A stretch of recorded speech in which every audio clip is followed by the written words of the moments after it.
buenas tardes a todas y a todos. Bienvenidas, bienvenidos.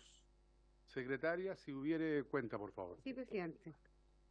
Bueno, hay una excusa de la directora de presupuesto por citaciones a reuniones hoy en la tarde por temas de inundaciones y otros, que debe tener pendiente la segunda parte de su presentación, disponible en cualquier otra oportunidad que la invite a la comisión. Igualmente, el presidente, don Guillermo Larraín, del Consejo Consultivo Previsional, remite un informe que abarca todo el periodo de marzo 2023 a marzo 2024, sobre los informes anuales de años anteriores y otros informes del Consejo Consultivo Previsional, disponible en la web. Pero los temas en general: evolución del sistema de pensiones solidarias y la pensión garantizada universal, la PGU, evolución de la informalidad laboral y previsional en Chile, informes y estudios evacuados durante 2023 y 2024. Igualmente los invita el Consejo Consultivo Previsional al seminario que organiza titulado Pensión Garantizada Universal e Informalidad, Desafíos del Sistema Previsional. Se va a realizar el jueves 27 de junio a las 9 horas en la sede del Duoc Duoc UC de Alonso de Ovalle, en Santiago.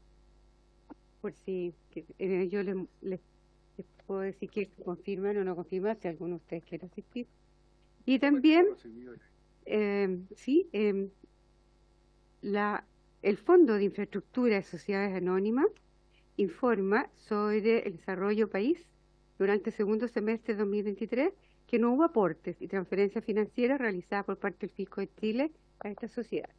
Y la Biblioteca del Congreso Nacional, como es habitual, la coyuntura económica nacional y escenario internacional, con información sobre la dinámica de la economía nacional. Incluye información agregada y regional, incorpora análisis de indicadores relevantes como empleo, IMASEC, IPC, tasa de política monetaria, tipo de cambio nominal, intercambio comercial y algunos aspectos generales del contexto económico internacional. Eso, presidente. Muy bien, sobre la cuenta, ¿alguna palabra? ¿No? En puntos varios, ¿alguna palabra? No hay, ni en cuenta ni en puntos varios. Muy bien.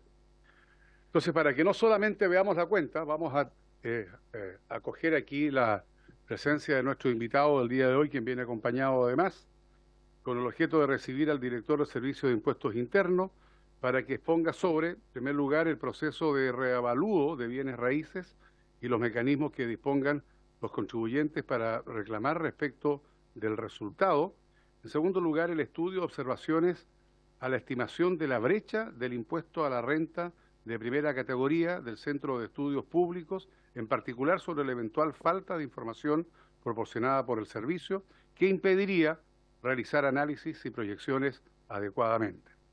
Bueno, nuestros invitados son el director, como lo hemos dicho, del Servicio de Impuestos Internos, señor Hernán Rigolet, además junto a la subdirectora de Evaluaciones, señora María Muñoz, a quien le damos la bienvenida, y al asesor, señor Miguel Llorat, o Michel Llorat, y al jefe del Departamento de Estudios Económicos y Tributarios, don Eduardo Pantoja. Estimado director, bienvenido y le damos la palabra. Gracias, presidente, por su intermedio. Vamos a alterar el orden para dar tiempo a una cuestión técnica de poder tener los archivos disponibles para la presentación. Entonces vamos a partir por los comentarios que nos hiciera en un seminario, porque no nos envió ninguna minuta formal, el CEP, acerca del estudio que está publicado y está colgado en la página web de nuestro servicio y que sigue desarrollándose.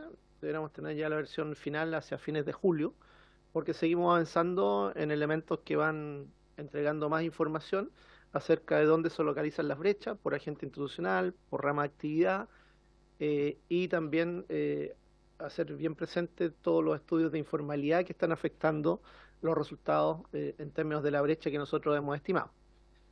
Entonces, partiendo por lo último, el CEP jamás nos ha solicitado información, ¿sí? Para el estudio que ellos hicieron, que más bien es partir de nuestro estudio y sobre esa base establecer un conjunto de críticas atacando algunos supuestos que nosotros podríamos asumir o no asumir, pero que hemos ido confirmando por la vía de los hechos y de la información, y por lo tanto ratificamos que nuestras estimaciones siguen siendo las más válidas desde el punto de vista de cuantificar bien las brechas, que estas brechas estén aquilatadas por agentes institucionales.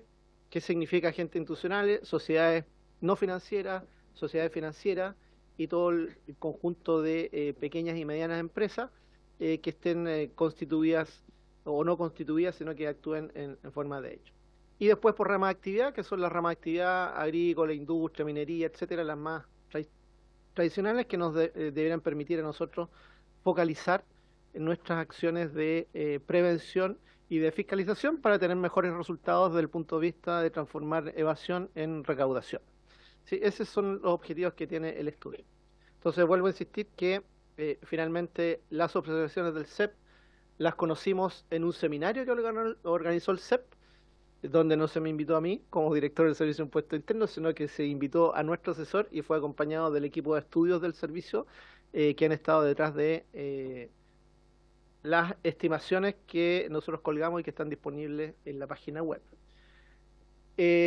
Entonces, en esta presentación, ¿qué es lo que estamos haciendo? Los elementos principales de crítica del CEP los estamos tomando y viendo la validez, la pertinencia del caso y desde el punto de vista cómo lo estamos recogiendo en el estudio nuestro, vuelvo a decir, sigue desarrollándose y profundizándose.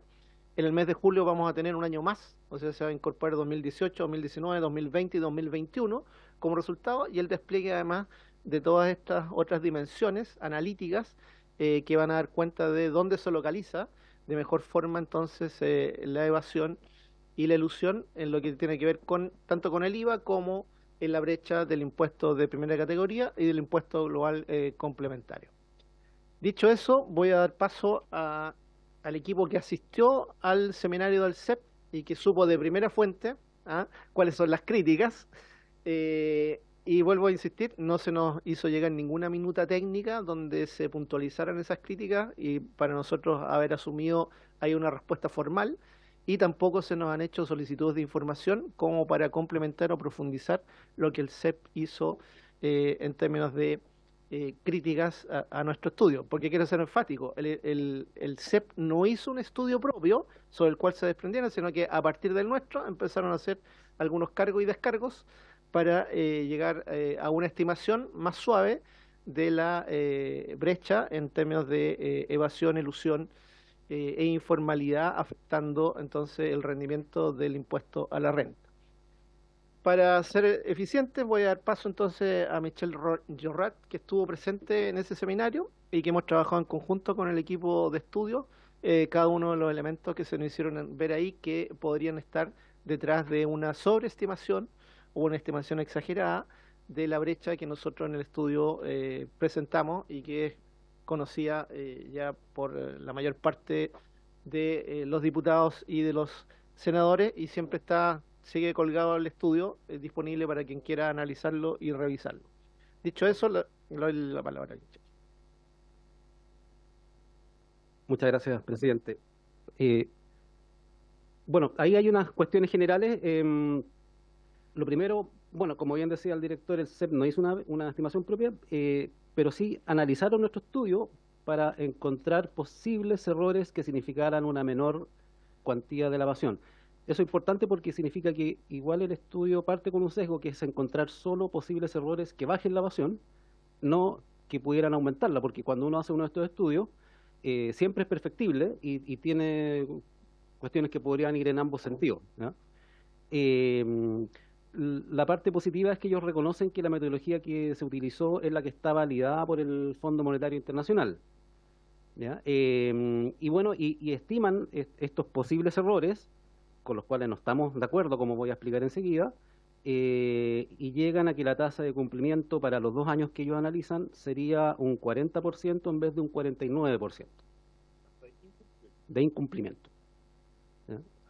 Entonces, dicho eso, voy a revisar algunas de las críticas que ellos hacen. La primera se refiere a una cosa más bien de contexto, de que si la tasa de evasión estimada fuera correcta, Chile podría recaudar hasta un 9,6% del PIB con el impuesto de primera categoría, ¿ya? Y sin embargo la recaudación potencial de los países de la OCDE es de aproximadamente 3,3%. ¿Ya? Entonces, argumentan que significaría eso que el potencial recaudatorio del impuesto corporativo en Chile sería casi 3 veces el de la OCDE, lo que parece lejano a la realidad.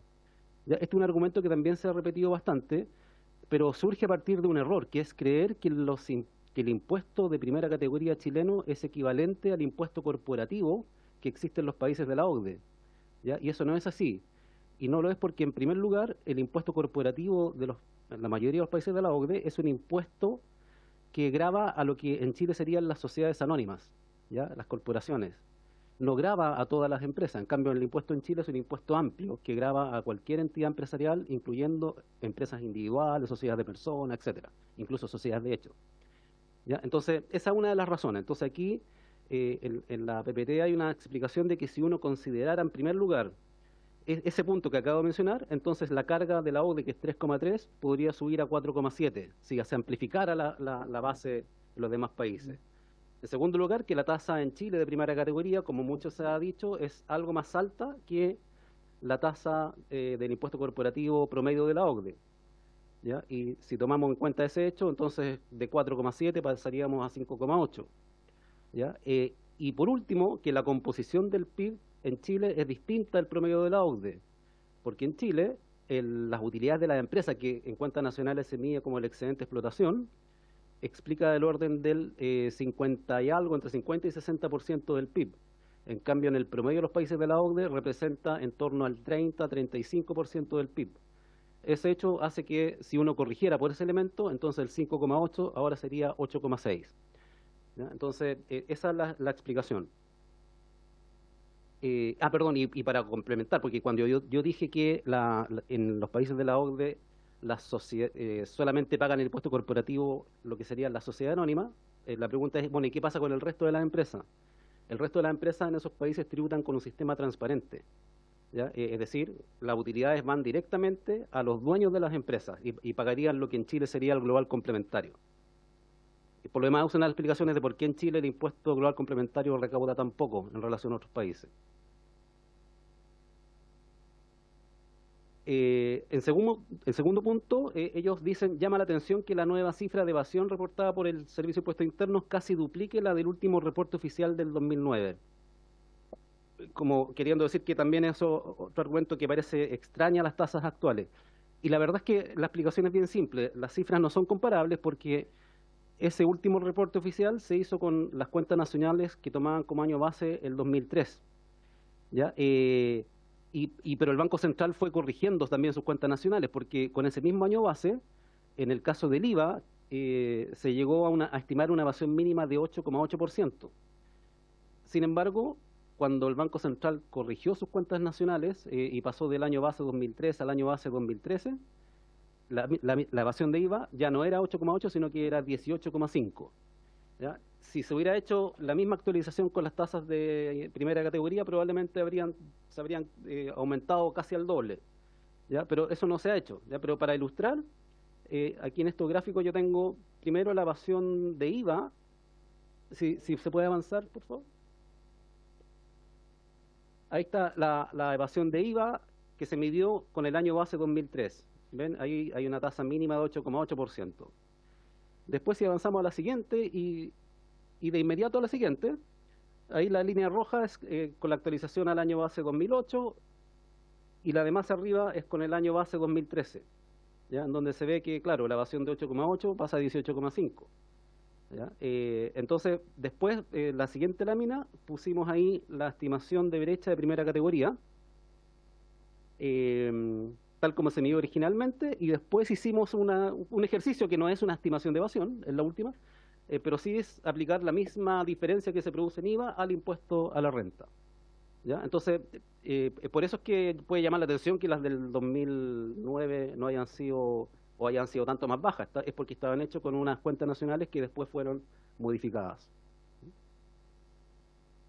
Después, en la lámina siguiente, la siguiente crítica del CEP es que dice, al usar la tasa corporativa promedio ponderada en base a las declaraciones, se estaría sobreestimando la evasión, pues las pymes, que tributan con el 25%, evaden más que las empresas grandes, que tributan con el 27%.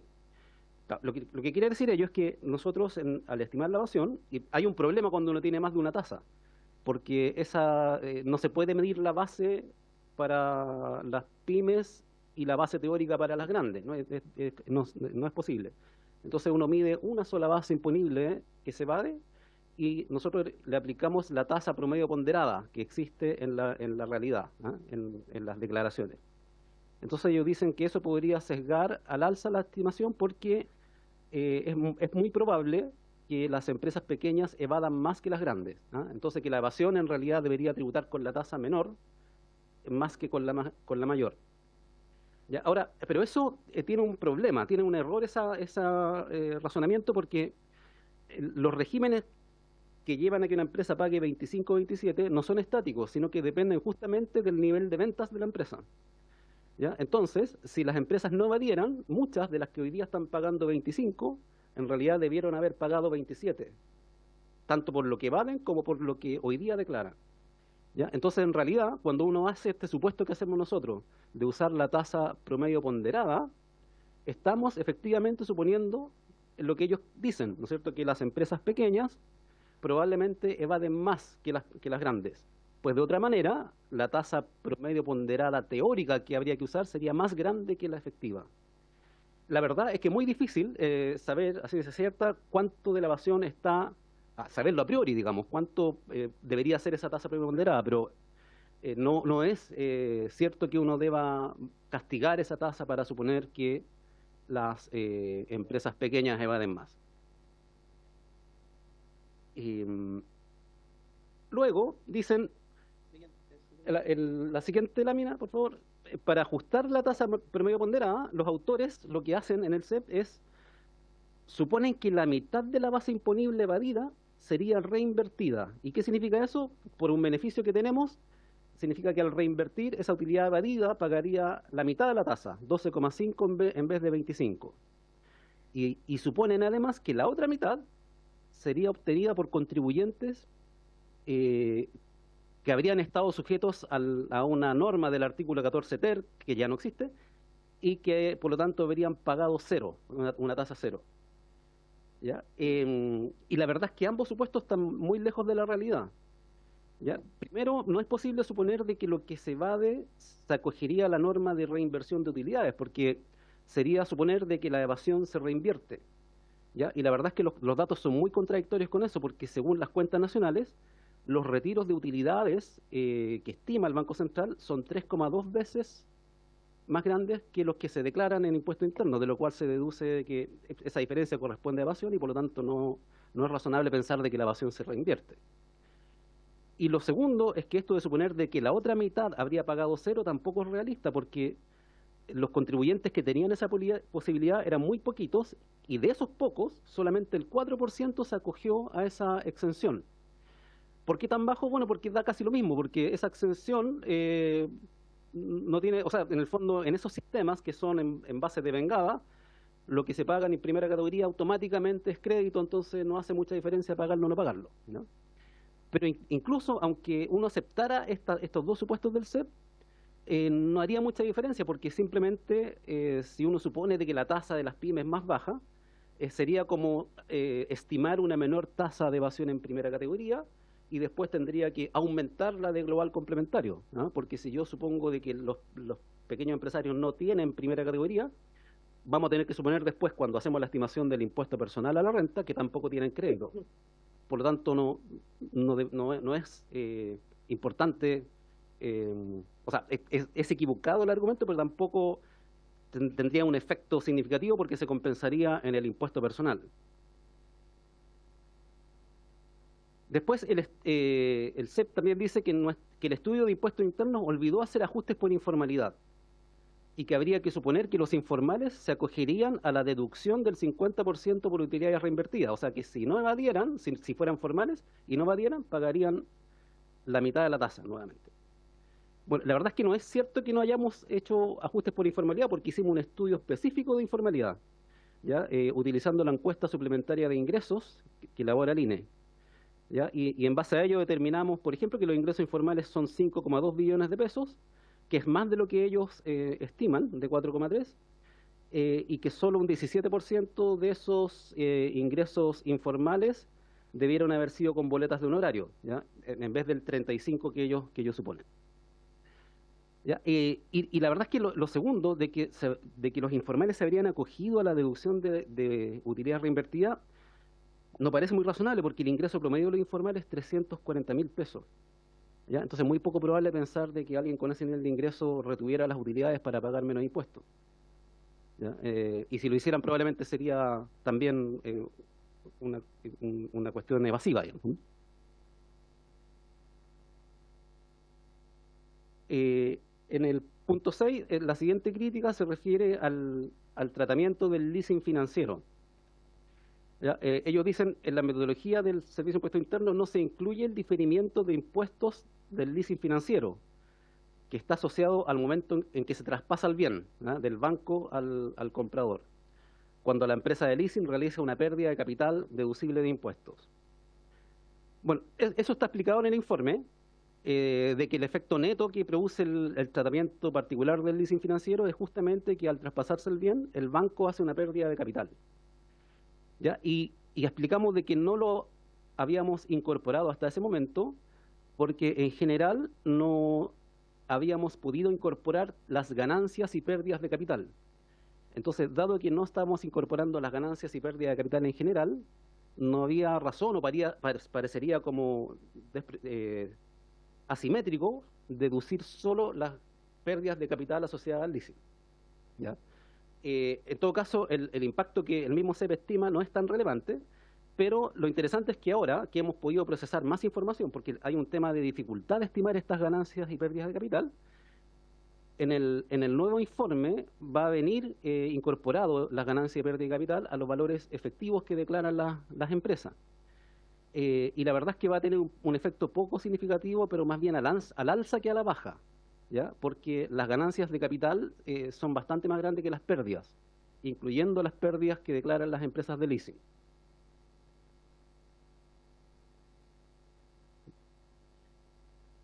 Y luego, la séptima crítica es que la nueva estimación, dicen ellos, que hace el impuesto interno no incluye la amortización de activos intangibles, ni los gastos de investigación y desarrollo, los gastos de exploración y los gastos de organización y puesta en marcha, siendo estos últimos especialmente relevantes en las industrias como la minera. Nuestra respuesta es, bueno, que en primer lugar la legislación tributaria no permite amortizar activos intangibles, salvo por una norma transitoria que estuvo vigente el año 2020 y 2021, si mal no recuerdo. Por lo tanto, está muy bien no considerarlo. ¿Ya? Ahora, respecto de los gastos de investigación y desarrollo, esos sí se pueden deducir y están contabilizados, porque las cuentas nacionales lo consideran formación bruta de capital fijo y nosotros lo hemos descontado, como se explica en el informe, en una línea que se llama autoproducción. ¿Ya? Y en cuanto a la exploración y otros gastos diferidos de la minería, sí está incluido, porque también es parte de la autoproducción y también es parte de la depreciación. ¿Ya? Nosotros hicimos un estudio detallado de los balances de la minería para poder estimar a partir de ellos todos los gastos diferidos que posteriormente se amortizan, ¿ya? Y los incorporamos en la línea de depreciación, ¿ya? Así que tampoco es algo que falte en la estimación. Y la última crítica es que, reconociendo que la metodología sigue lo que propone el Fondo Monetario, ellos hacen ver de que el Fondo Monetario recomienda no incluir el sector financiero en la estimación. Ya, efectivamente, el Fondo Monetario dice como recomendación que sería mejor no incluirlo, pero es una recomendación que uno puede tomar o no dependiendo del nivel de profundidad con que haga el estudio, ¿ya? Ahora, la verdad es que como lo que preocupa es la tasa de evasión, lo que estamos viendo al analizar por sector institucional es que el sector financiero en general tiene menos tasa de evasión que el resto de los sectores, ¿ya? Por lo tanto, tampoco sería un cambio en la tasa de evasión excluir al sector financiero, sino que por el contrario aumentaría algo la tasa de evasión si lo sacamos. Y esa es la última crítica y con eso concluyo. Gracias, señor director. Por su intermedio, señor presidente, Bueno, nosotros efectivamente todas las observaciones que nos han hecho llegar por distintos vías, distintos actores,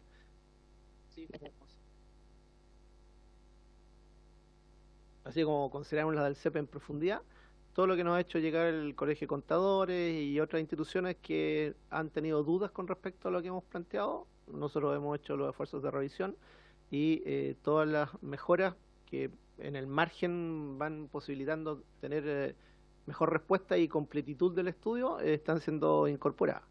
Pero insistimos, los resultados no cambian dramáticamente con respecto a lo que ya tenemos publicado como estudio preliminar. No sé si hay dudas. Diputado Mellado, por supuesto que se puede. Muchas gracias, presidente. Sí, yo tengo alrededor de 7 preguntas, pero se lo voy a pasar por escrito mejor, por si acaso. Es que por el tiempo voy a hacer alguna, o si tiene tiempo. Ah, perfecto. Lo que pasa es que la primera pregunta que tenía ya fue contestada sobre el tema de cuándo fue tomada la base, porque hablaba de la base 2003, ¿cierto? Y como cambia la base 2013, cambian los parámetros y pegan un salto bastante grande, y ahí donde hablaba yo del 70% de incumplimiento, más que el 50%.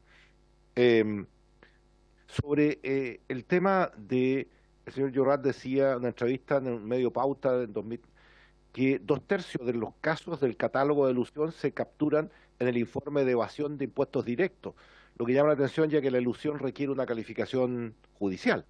Entonces, la pregunta es que si usted comparte los dichos de usted mismo, señor Llorat, en relación a la estimación de elusión en el informe de brecha de incumplimiento tributario, eso.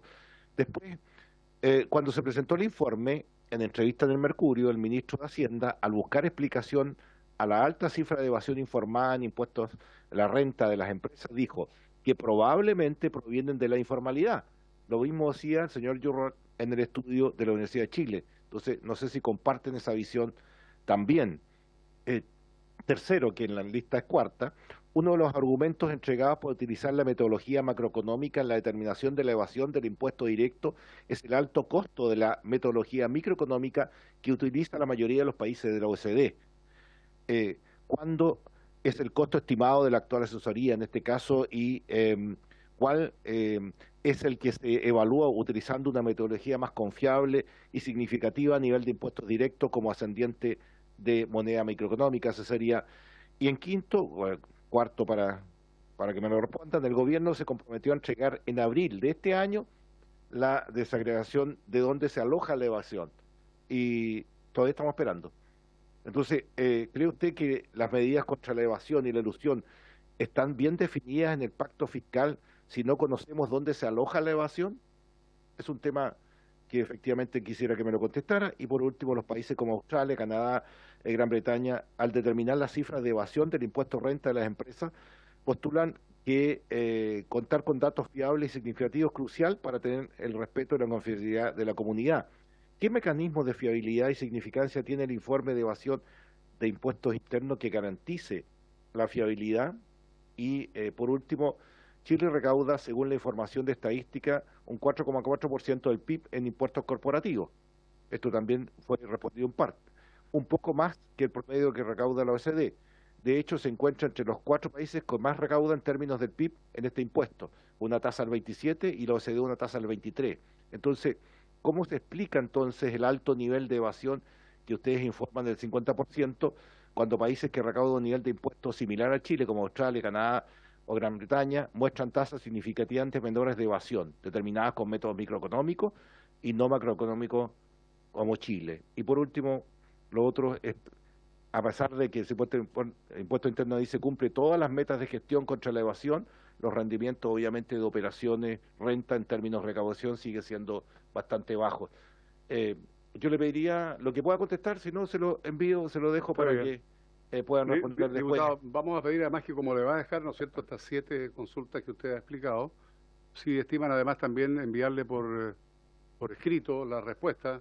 Y ahora lo que puedan responder. Director o señor Llorat, le escuchamos. Voy a partir yo en términos más generales y después voy a dejar que Michelle se haga cargo de algunas cosas que son bien específicas y que tienen que ver con el procesamiento de la base de datos y demás. Nosotros por eso hicimos un trabajo bien importante de ver cuánto de la evasión de IVA se traspasa como base a la evasión de renta. Y eso nos dio como resultado que del resultado que nosotros estimamos en torno al 48%, 49%, un 60% de esa evasión en renta estaba explicada por la evasión de IVA que se traspasaba para allá. Entonces, ese es como el piso en términos de elevación. Y de ahí, si es que fuéramos muy extremadamente conservadores y suponer que prácticamente en este país no se evade en renta, nos quedaríamos con ese piso. Pero sabemos que la informalidad explica prácticamente un 30% del empleo, etcétera. Hay un sinnúmero de cosas que nos dicen agreguemos la informalidad y además tenemos que asumir que si hay evasión en IVA, ¿por qué no iba a haber evasión en renta? Entonces hay elementos que nos dicen de ese piso tenemos que transitar hasta donde nosotros estamos poniendo probablemente el techo en función de lo que nosotros hemos sido capaces de modelar y de cuantificar y con los resultados que estamos llegando. Y para hacer el contraste, aquí se ponen dos métodos, uno el que aplicamos nosotros, que es a partir de las cuentas nacionales, ese es el top-down, y el otro es el método que va desde abajo hacia arriba, y que en todos los países son con muestras extremadamente circunscritas, porque como explicaba mismo Michel, ahí el impuesto corporativo afecta principalmente a las empresas que son sociedades anónimas, que son sociedades de capital y que cotizan en bolsa, etcétera, tienen otros tipos de carices. Entonces ahí, claro, es un espacio bastante más circunscrito y podría ser que la estimación de abajo hacia arriba podría tener algún sentido. En nuestro caso, como lo explicó Michel, nuestra base es bastante más amplia que las sociedades anónimas que cotizan en bolsa. Y ahí le doy el pase a Michel. Diputado Saavedra, adelante, por favor. Gracias, presidente. Ustedes señalan que hay alrededor de 3.490 contribuyentes detectados como agresivos, de comportamiento agresivo, desde 2018 a 2020 aproximadamente, y que han logrado pesquisar un 47% de ellos aproximadamente. El restante, ¿qué impacto tiene en cuanto a explicar esas brechas de las que da cuenta el informe? Solo eso. Vamos a agregar una pregunta más del diputado Romero. Diputado. Gracias, presidente. Mire, a mí saludar al director, a las visitas que nos acompañan. Presidente, a mí lo que me preocupa mucho de este informe son los detalles de dónde está situada la evasión de impuestos, ¿ya? Estamos claros que a mí no me queda claro que se pueda determinar elusión en un informe si la elusión, como lo preguntó el diputado Mellado, merece una calificación jurídica. Por lo tanto, ahí sí que es una estimación, realmente es el dedo al aire y el viento, ¿ya? Eso ahí yo no sé cómo lo lograron determinar con esa exactitud, y por eso es importante conocer la metodología y dónde se encuentra la determinada estimación, porque lo que me preocupa, y eso es lo que me han comentado asesores y distintos órganos, es que finalmente el pacto fiscal parte de un supuesto de evasión y elusión para tomar medidas, evidentemente, porque va a tener que, las medidas que se vayan tomando para corregir esto tienen que ser aplicadas respecto de distintos tipos de contribuyentes. Entonces, si no tenemos claro dónde están o dónde se producen las situaciones que vamos a tener que corregir, me preocupa cuáles son los supuestos sobre los cuales se basa este pacto fiscal. Por ejemplo, no logro entender que con todo lo que se ha avanzado en materia de IVA, la evasión en IVA aumente, teniendo facturas electrónicas y teniendo más facultades, más funcionarios, la evasión crezca. No me puede caer eso en la cabeza, digamos. ¿Cómo se produce ese efecto? ¿Ya? Lo otro que en el fondo se están aplicando, por lo que veo en el pacto fiscal o en la reforma tributaria, medidas para los altos patrimonios, pero resulta que gran parte de lo que estamos conversando, por dichos del propio señor Llorrat, ratificados por el propio señor ministro de Hacienda, se alojan en la informalidad, y hasta donde yo sé, los grandes patrimonios no son informales. Entonces, el problema hoy día es que estamos tomando decisiones de políticas tributarias y políticas públicas ciegos. Entonces, por eso es importante que en esta Comisión de Hacienda se nos indique cuándo van a salir los informes con los datos completos para poder controvertir esta cifra, porque no nos importa el resultado final, Lo que importa es dónde vamos a aplicar el remedio. Porque una cosa que, claro, la sintomatología puede ser una, pero finalmente las causas de la enfermedad son todos los órganos del cuerpo humano. ¿Dónde vamos a preocuparnos? ¿Dónde vamos a preocuparnos del corazón, los pulmones, de qué?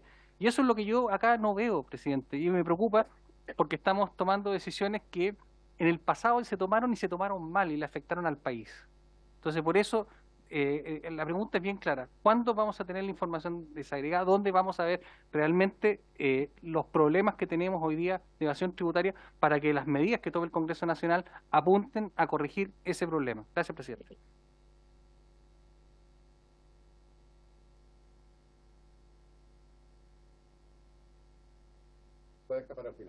Sí, no, me hago cargo en forma rápida.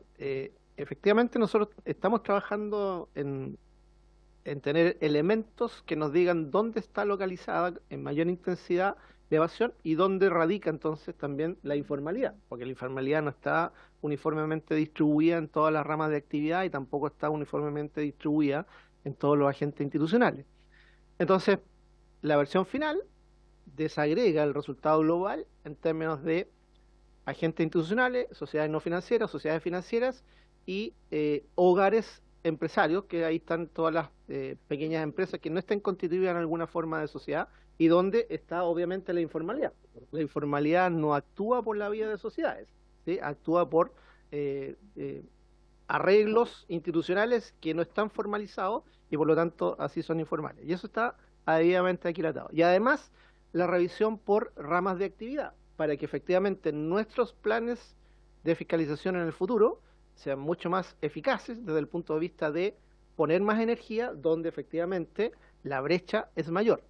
Y conjugando todo eso, deberíamos tener entonces planes de fiscalización que deberán ser más certeros, en la medida que estos estudios ya están disponibles, que tenemos una serie, estamos incorporando en la última versión, vamos a incorporar un año más para que esto se vaya sistemáticamente generando en el tiempo y vayamos teniendo series de tiempo donde, entre otros, el CEP y otros estudios que pueden hacer las universidades, utilizando material econométrico sobre la base de las bases de datos que nosotros estamos utilizando para hacer la estimación de las brechas, también vayan contribuyendo al modelamiento que nosotros como servicio estamos haciendo para aquilatar lo que efectivamente se nos pone acá, de que con mejores focos los resultados deberán ser relativamente mejores y lo que nos interesa a nosotros es más corto plazo, porque lo que interesa es acelerar el rendimiento.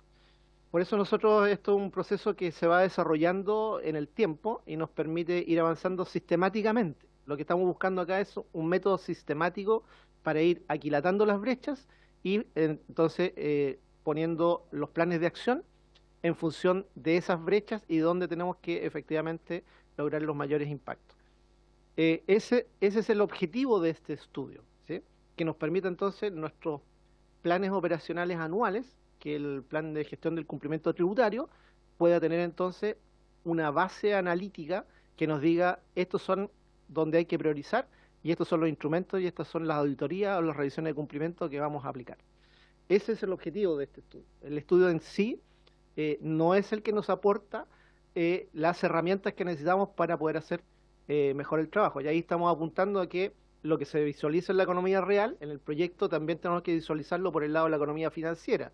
Y de ahí entonces vienen todos los trabajos que están asociados a lograr un secreto tributario que sea mucho más funcional a los trabajos que estamos haciendo nosotros como servicio para fiscalizar aquellos elementos que generan algunas brechas y que podrían darnos más certidumbre si pudiéramos hacer un modelo en el cual el componente financiero, tanto doméstico como internacional, pueda ser incorporado como complemento de todas esas brechas que vemos en la economía real. Eso es lo que puedo aportar por el momento.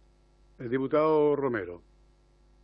Presidente, agradezco la respuesta que da el señor director, pero sería bueno que él le explicara entonces esto al ministro de Hacienda, porque el problema es que el objetivo de este informe, que puede ser como un muy buen elemento para que el Servicio de Impuesto Interno pueda definir sus líneas de acción, este informe lo han traído a esta honorable Cámara de Diputados como un insumo necesario y justificable de las medidas que se pretenden tomar, tanto en cumplimiento tributario como también para aumentos de impuestos, evidentemente para evitar la evasión de impuestos. Entonces, yo yo vuelvo a insistir, yo no me siento tranquilo, ¿ya? Y me voy un poco más, por así decirlo, inquieto, porque yo, con todo respeto, digamos, no se trata de estar tratando de controvertir las opiniones que tengan otros centros de estudio, porque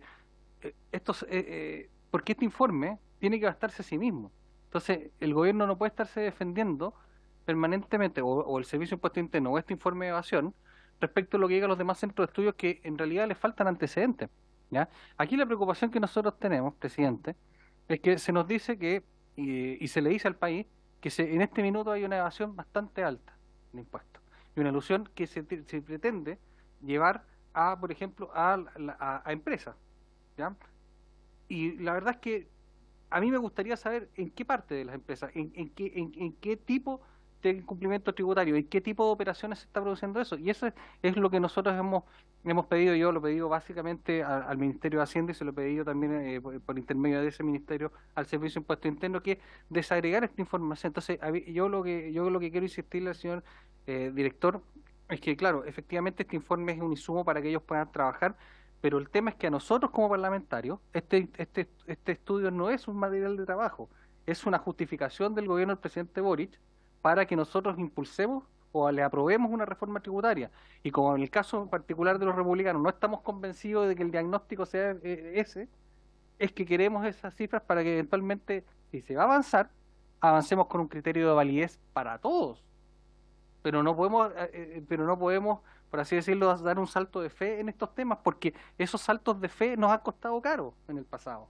Entonces yo más que nada, no es una pregunta, sino que en el fondo es una reflexión en el sentido de que necesitamos que se libere la información completa y la metodología con la cual se hizo este informe. Eso.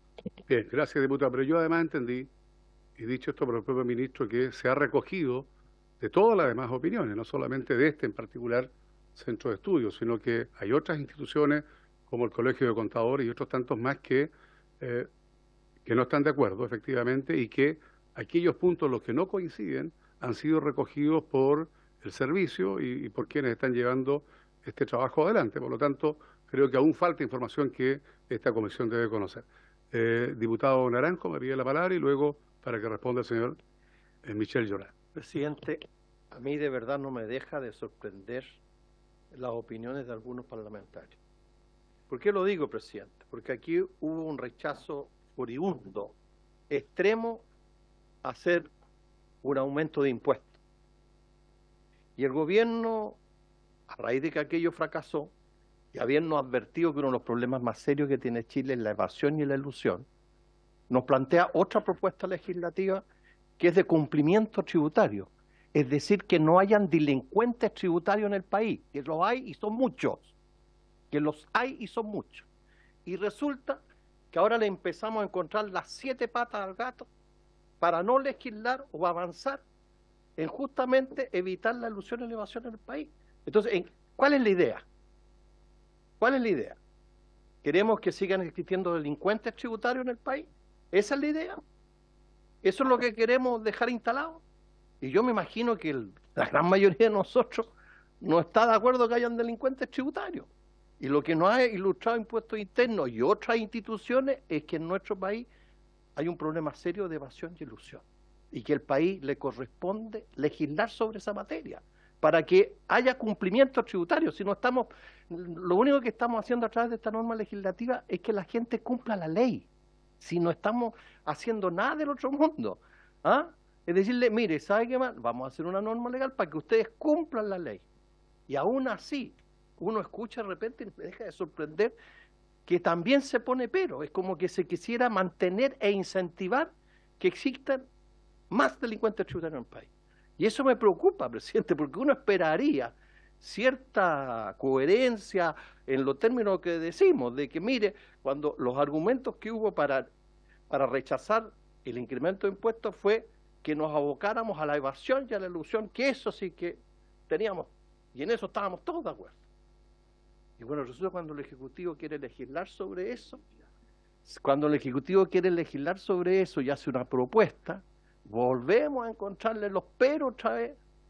Entonces, a mí me gustaría saber, de verdad, porque este argumento que dejemos que haya crecimiento nomás, Pero claro, haya crecimiento, con evasión, con elusión, con todas las maldades por el estilo. Ese argumento, que dejemos que solamente haya crecimiento, a mí no me convence. Muy bien. Muchas gracias, diputado Naranjo. Diputado Sepúlveda, don Alexis.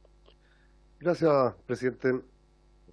Yo recuerdo en la anterior discusión tributaria la frase, ministro, separe el proyecto, y la parte de ilusión y evasión se la aprobamos aquí y ahora, sin ningún inconveniente. Yo espero que eso que se dijo en su momento se cumpla, no tengo por qué pensar algo distinto, no solamente en la discusión en general, sino en todos los aspectos que eventualmente contribuyan en ese camino. O sea, es que de repente a uno le queda como dando vueltas, lo quiero decir, como que yo entiendo las posiciones políticas, inclusive hasta en parte técnicas que se puedan plantear en esta mesa, pero uno de repente como que queda con la sensación de que siempre hay un pero cuando se quiere avanzar en poder ponerle control a esto y a otros aspectos más que tienen que ver con grandes negocios. De repente la ilusión y la evasión las conversamos en teoría, pero créanme que a través de la ilusión, obviamente con el apoyo técnico de numerosos profesionales, se hacen numerosos negocios, se logran incrementar sustancialmente los patrimonios, ¿no? O artificialmente los patrimonios. Entonces, no es un tema menor. No solamente en lo que vimos en el tiempo reciente con esta máquina de fabricar empresas que emitían facturas falsas, sino que efectivamente por subterfugio, por brechas que encuentran gente que está dedicada a la contabilidad, muchas veces se juega con esto y se recaudan grandes recursos. Entonces, ¿qué es lo que dice uno cuando ve a alguien que puede ir a estar en contra de esto? Dice, bueno, pareciera que estamos tratando de proteger que esto siga así, porque efectivamente ahí hay un muy buen negocio.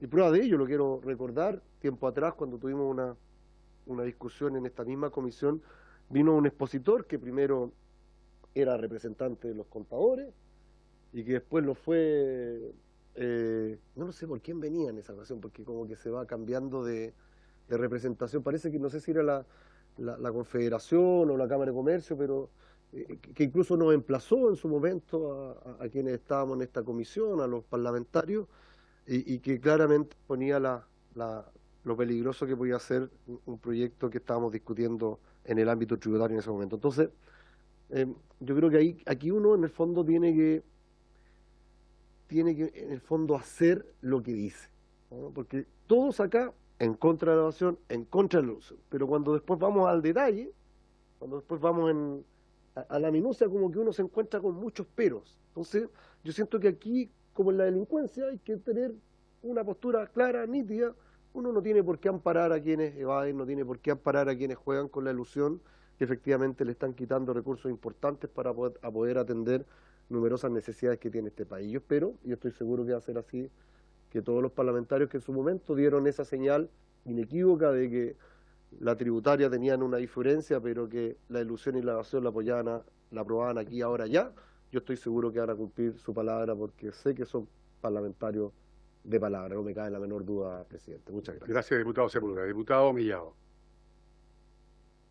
Solo hacer un recuerdo, porque parece que el invierno le está afectando la memoria, chiquillos. Acuérdense que acá votamos favorablemente lo que el cumplimiento tributario, que era evasión e ilusión, es más, lo trabajamos en conjunto. Y muchas de las indicaciones fueron aprobadas, incluso este diputado aprobó algunas indicaciones, ¿cierto?, que estaban... El punto en cuestión es que necesitamos que se abra, ¿cierto?, cómo se hizo este estudio. Para las universidades, para los centros de estudio, creo que es importante poder hacerlo, así como se hacen otros en forma anonizada, digamos. Bueno, creo que es importante hacerlo, porque lo que se ve, y aquí defiendo a los empresarios, el que crea empresas para solamente vender facturas, no es un empresario, es un delincuente. Y esa persona no crea trabajo, no tiene personas a su cargo, etcétera. Entonces, separemos el tema, porque incluso hubo un estudio, si no me equivoco, del puesto interno, que decía que alrededor del 90% los empresarios ocupaban bien las facturas. No me acuerdo en qué fecha fue, pero estaba ahí. Entonces, defendamos a la gente que crea empresas, da trabajo, hace inversión, porque no denostemos a todos y que metamos en el mismo saco. El que crea empresas para poder solamente entregar facturas es un delincuente y hay que tomarlo como delincuente, tal cual como es, y perseguirlo y todo lo que corresponde. Así que creo que separemos bien los temas, no hablemos con puros titulares. Yo creo que nuestro sector ha apoyado el tema de evasión y elusión, está alojado, y yo creo que va a volver en tercer trámite para acá, porque está alojado en el Senado. Se demoran un poquito más los senadores, ¿ya? Usted fue senador, ya sabe, por eso. Ya, se demoran un poquito más que la Cámara de Diputados de evaluar, pero esperamos que salga un buen proyecto que sirva para Chile y Impuesto Interno efectivamente, porque también hay temas que mejora dentro de Impuesto Interno, también mejora la posición de la gente, y creo que eso también es válido. Estimados colegas, yo le pido ir cerrando porque luego tenemos la otra presentación que ustedes mismos han solicitado con respecto al revalúo agrícola. Y faltan todavía las respuestas. Diputado Romero. Presidente, yo lo único que quiero decir es lo siguiente. Yo no logro entender que alguien pueda, que algunos parlamentarios, como se dice acá, les pueda molestar que uno pida información detallada para tener un buen diagnóstico. Yo quiero recordar que por no tener un buen diagnóstico se hizo una reforma tributaria el año 2014 que le trajo problemas tremendos a Chile. Y lo peor es que las malas políticas públicas en materia de reforma tributaria no lo pagan los ricos. Los ricos siempre van a ser ricos. Las malas políticas públicas la pagan los más pobres. Entonces yo creo que no hay que molestarse con pedir antecedentes. Si a mí, y esto lo digo en representación de los republicanos, nos demuestran realmente que hay que rascar donde pica, nosotros vamos a ser los primeros en ponernos a la fila de eso.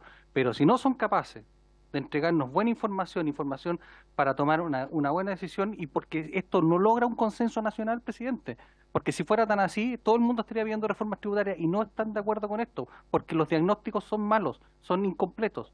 Entonces, yo solamente estoy pidiendo información, no imputo absolutamente nada a nadie, y yo siempre voy a votar en consecuencia. Y si me acreditan y me dan una buena razón para tomar una determinada decisión, lo haré y lo defenderé.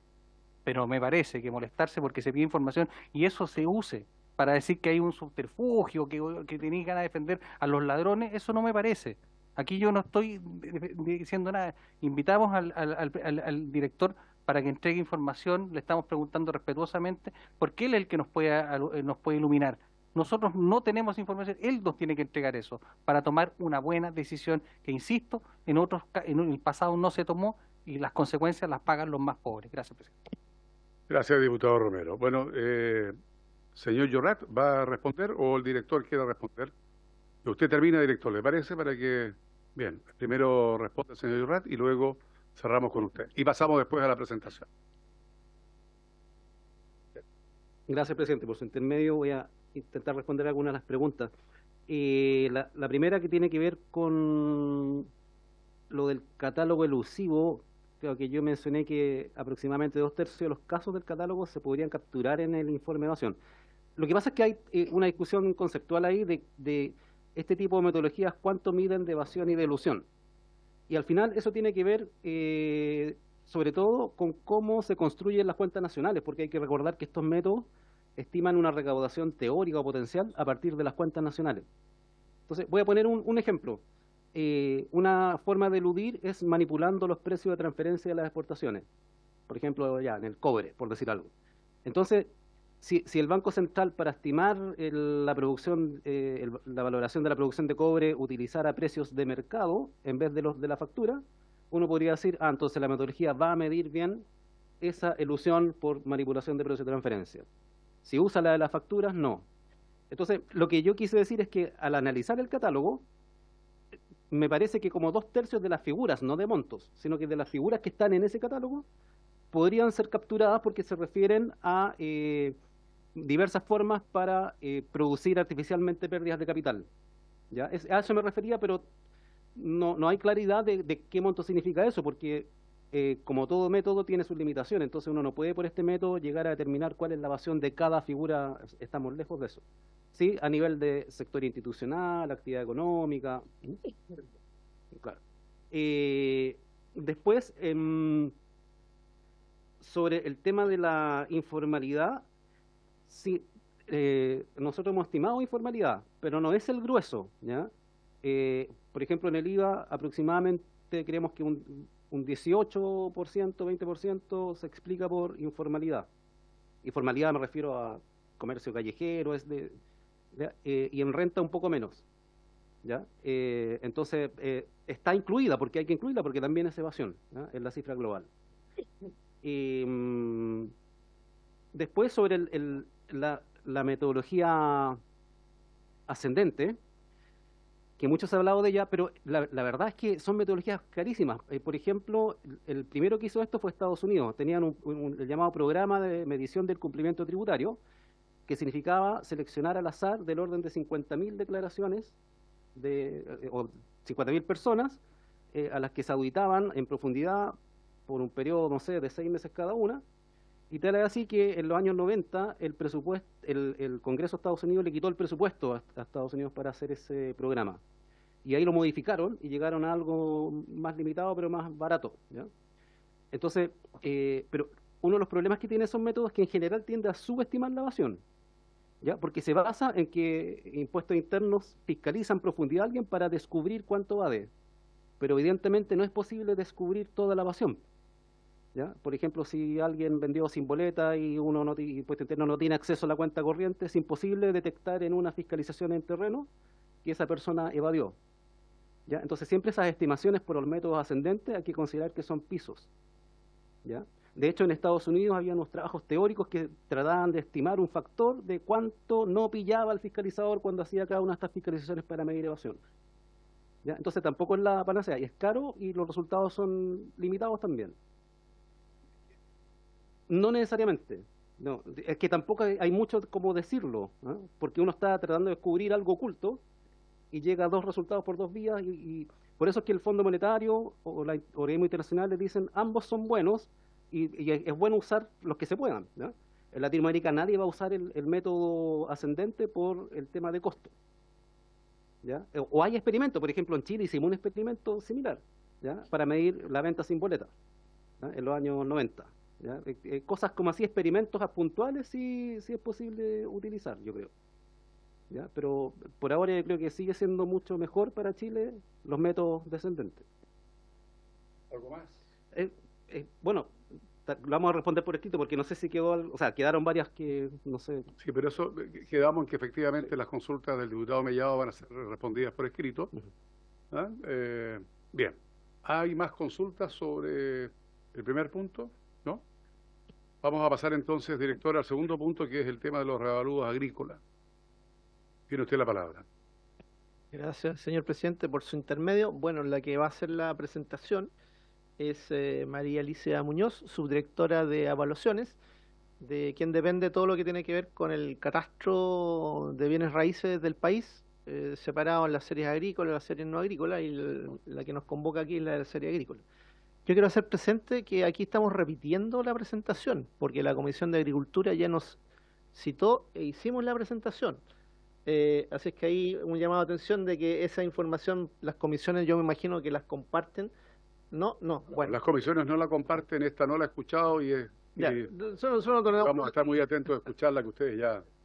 Dígame, diputado Mellado. Sí, pero es que eso nos da pie a algo, a modificar algo. Podría pedirle a las comisiones, cuando traten temas que tengan que ver con que nos envíen la copia, por lo menos que como un informe, digamos, para poder leerlo por mayor eficiencia, incluso para mayor eficiencia, para poder hacer obligados a tener que presentar más de una vez. Vale. Sí. Bien, vamos a escuchar entonces, directora. ¿Están ocultados en esa dirección? Le escuchamos. Ahí sí.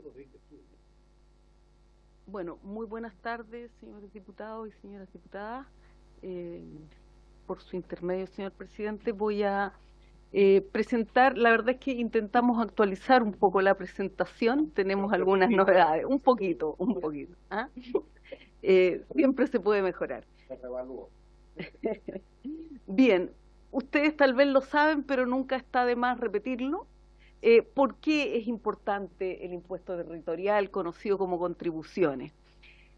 Ustedes probablemente saben, y muy en vínculo con sus regiones, que este impuesto es la principal fuente de financiamiento de las municipalidades. más de un 59% de los recursos que reciben las municipalidades a lo largo de todo Chile proviene del Fondo Común Municipal, al cual cada municipalidad aporta un 60% de sus ingresos, pero que después es redistribuido con ingresos directos a los municipios. Esto significa, considerando, ojo, tanto el mundo agrícola como el no agrícola, 2,5 billones de pesos aproximadamente, un poco más ahora. O bien 2.800 millones de dólares del año pasado. Esto contempla, por supuesto, alrededor de 7 millones de predios, en realidad de 8 millones de predios no agrícolas y un poco menos de 1 millón de predios agrícolas, que es lo que nos reúne el día de hoy. Una pregunta que nos hacen frecuentemente es ¿por qué reevaluamos? Pues bien, gracias. Reevaluamos porque el Servicio de Impuestos Internos tiene la obligación de hacerlo por ley. La ley 17.235 de impuesto territorial nos indica que cada 4 años debemos hacer un reavalúo de la serie agrícola y lo mismo cada 4 años para la serie no agrícola. Además, para lo que se denominan sitios no edificados, ciertos sitios eriazos, tenemos que reevaluar cada año. Ahora, ese es cada año, pero son alrededor de 250.000 predios aproximadamente los que se reevalúan, 220.000. ¿Ah? Ahora, esto está establecido en la ley claramente. ¿Ah? Hay que reevaluar, hay que actualizar los valores de avalúo fiscal a algo más próximo a los valores comerciales. Y además, en esta ocasión tenemos que impartir las instrucciones técnicas, administrativas, la normativa necesaria para efectuar la tasación, porque esto puede ir cambiando para recoger la realidad que va ocurriendo en el transcurso del tiempo. Y en definitiva, ¿qué es un reavalúo? Es definir nuevamente tablas de clasificación y de valores de los terrenos, y de los mapas y las tablas de ubicación. Es básicamente eso. Ahora, ¿cuál es el impacto que esto tiene? Pues bien, el avalúo fiscal es la base imponible para el cálculo del impuesto territorial. Ahora, ¿por qué podríamos pensar que la capacidad productiva de los suelos agrícolas va cambiando? Bueno, por diversas razones, ¿no? Inversión pública, por ejemplo, la implementación de nuevas tecnologías para el mejor uso de los recursos, cambios también en la demanda interna y externa por terrenos, el crecimiento normal de la población, la escasez del suelo agrícola, sin duda, que es un factor determinante en el incremento de los valores de suelos, y de la misma manera, y de manera mucho más aguda en realidad, también con respecto a los terrenos para construcciones urbanas, ¿no?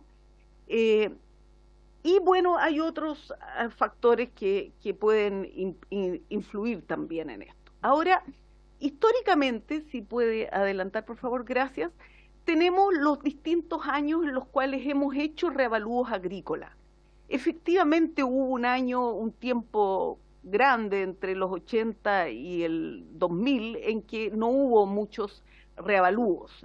De hecho, el último reavalúo agrícola después de mucho tiempo fue en 1980 y después pasamos al 2004.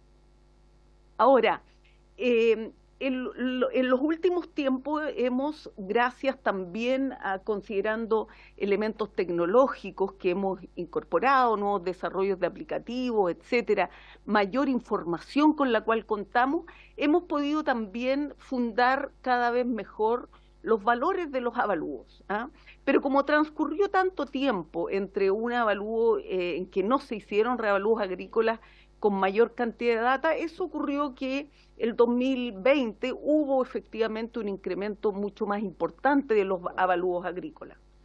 Y bueno, este año nos ha correspondido dar a conocer los valores que se estudiaron durante el 2023, para determinar los nuevos valores agrícolas con una resolución emitida por el director el 30 de diciembre del año 2023. Si podemos pasar a la siguiente, yo quisiera, sin embargo, aquí pedirles que pongan un ojo en esta lámina, porque si ustedes ven las columnas naranjas, pueden ver que efectivamente los avalúos de las propiedades se han incrementado y más bien se han ido también recogiendo los valores de mercado que existen, ¿ah? Y ustedes pueden ver la primer alza que existe ahí el año 2020, ¿cierto? Hay una alza importante de los avalúos. Y después tenemos otra alza ahora el 2024. Si bien estas alzas son bastante pronunciadas, ustedes pueden ver que el impuesto, sin embargo, que es la línea azul que está allá, las contribuciones no se incrementa de manera tan enérgica, ¿ah? Sino que es mucho más paulatino. Ahora, ¿a qué se debe esto? Las contribuciones. Pero estamos viendo, diputado, si me permite, ahí está el giro, ¿ah? La línea azul es el giro. Lo único que estoy diciendo es que la forma de la curva es distinta. Y quiero explicar por qué la forma de la curva es distinta.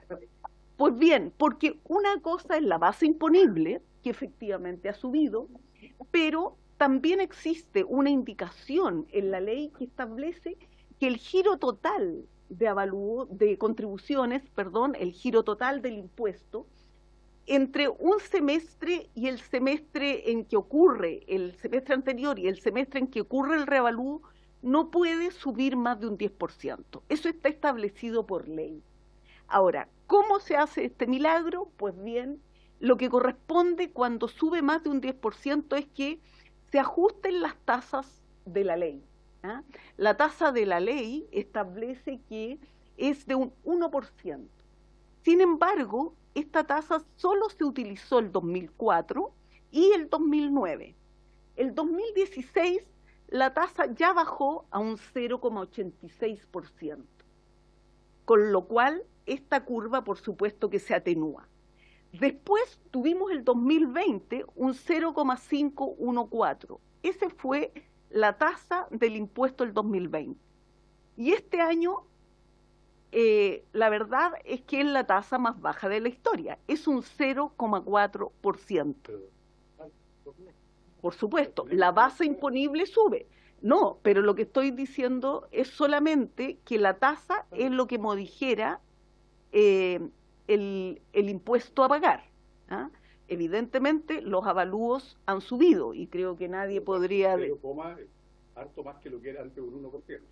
Claro, se ve allá, señor presidente. Tiene razón. Señor presidente, en la curva se ve que yo no estoy señalando que no sube, ¿ah? Solamente quería explicar cómo se producía este efecto. Y eso es un decreto que propone el Ministerio de Hacienda y que corresponde a un decreto supremo, ¿ah? ¿De la tasa? El de la tasa, efectivamente. Yo le voy a otorgar la palabra al diputado Mellado. Muchas gracias. Sí, lo único que yo quiero saber, mire, 1, 0,8, 1,4, 0,4, parece un electrocardiograma, digamos, sube, baja. ¿Por qué es así? No, pero de nuevo, porque la tasa estamos en un 0,4, nunca antes vista, pero veníamos de un 1,4 y después de un 0,86 y después de un 1, así veníamos hacia atrás. Entonces, ¿la tasa de qué depende la tasa? ¿O es solamente arbitrariamente, administrativamente?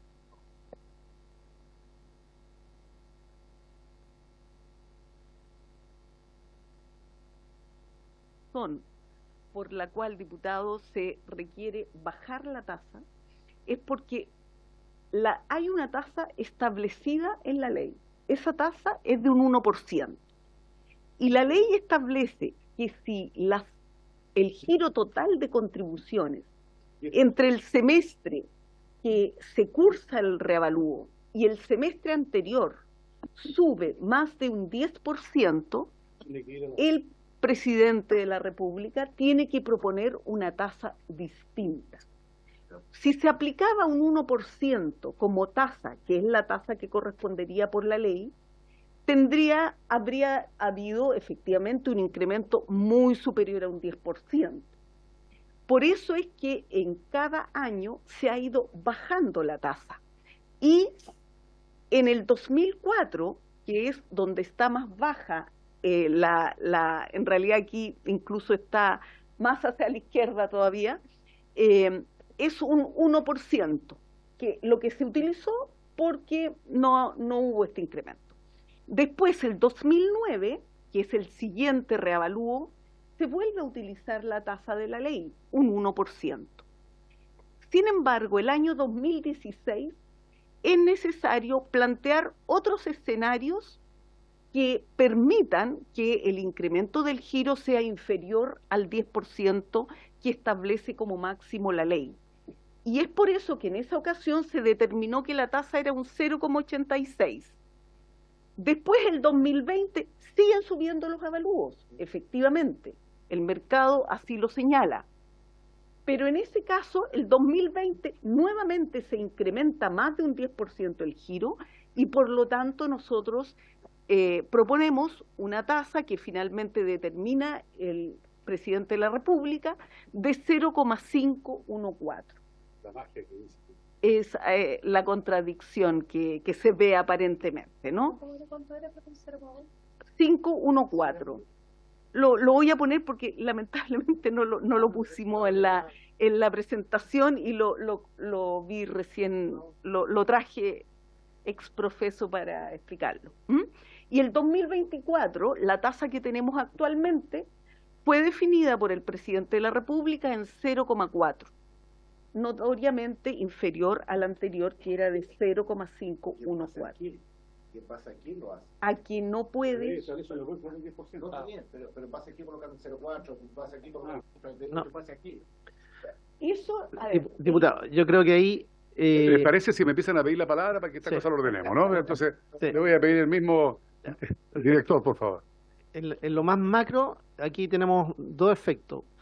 Nosotros lo que, vía los estudios que realizamos, estamos buscando cuál es el valor de los bienes raíces, sean estos independiente de cuál sea la serie, y en eso estamos recogiendo información de mercado, de precios de mercado. Y hacemos un barrido de cómo valoran los bancos las propiedades, todas las transacciones que están inscritas en los conservadores de bienes raíces, etcétera. Entonces, hoy por hoy estamos teniendo cada vez más información de transacciones que están ocurriendo que involucran a estas propiedades. ¿Y qué es lo que tenemos que hacer? Esas transacciones las distribuimos en el territorio para que sean representativas de los precios de mercado que afectan a determinadas propiedades que están en una superficie que nosotros definimos que es homogénea y que controlamos por calidad de los suelos, que más adelante lo va a explicar Manuel, porque entra un algoritmo que es bastante complejo, pero que trata de representar las situaciones en las que están afectos las distintas propiedades que están, en este caso, en el agrícola. Entonces, como el dato tangible que nosotros tenemos son los precios de mercado, y tenemos una graduación en la cual se ha ido evolucionando también en términos que el avalúo, cuánto representa de ese precio de mercado. Entonces ahí tenemos un parámetro que es estructural, y ese también ha ido subiendo a lo largo del tiempo, y hoy estamos en un 60%. Nosotros hacemos levantamiento de cuáles son los precios comerciales, y el avalúo entonces se sitúa en un 60% en el espectro de que estamos teniendo los precios observados, y ahí tenemos un 60%. Entonces, esos son los datos tangibles, y además tenemos esta restricción que impone el legislador de gradualidad. Y la gradualidad entonces dice, usted no le puede girar a los contribuyentes en el agregado algo que le incremente su contribución más allá de un 10% desde un periodo que regía un cierto avalúo a la actualización de ese avalúo. Entonces, en función de eso, la tasa que es, diría yo, más coyuntural y que nos permite hacer el ajuste para que ocurra la gradualidad, es que la tasa es el elemento que se debiera ajustar. Y eso es lo que ha ocurrido en el tiempo. Entonces nosotros vamos persiguiendo una estructura que sea fiel representante de lo que está pasando con la valorización de los bienes raíces, sean estos agrícolas o no agrícolas. Presidente, preguntar, cuando se habla de este aumento de un 10%, estamos hablando de del valor, por así decirlo, de la tasa, o estamos hablando del monto en plata? Porque, claro, uno puede decir, le cobraba un 1% sobre 1.000.000 y ahora me cobra 0,5 sobre 3, y es más plata, por así decirlo. Entonces, la pregunta ¿es sobre el monto final en plata o es sobre la tasa? Gracias.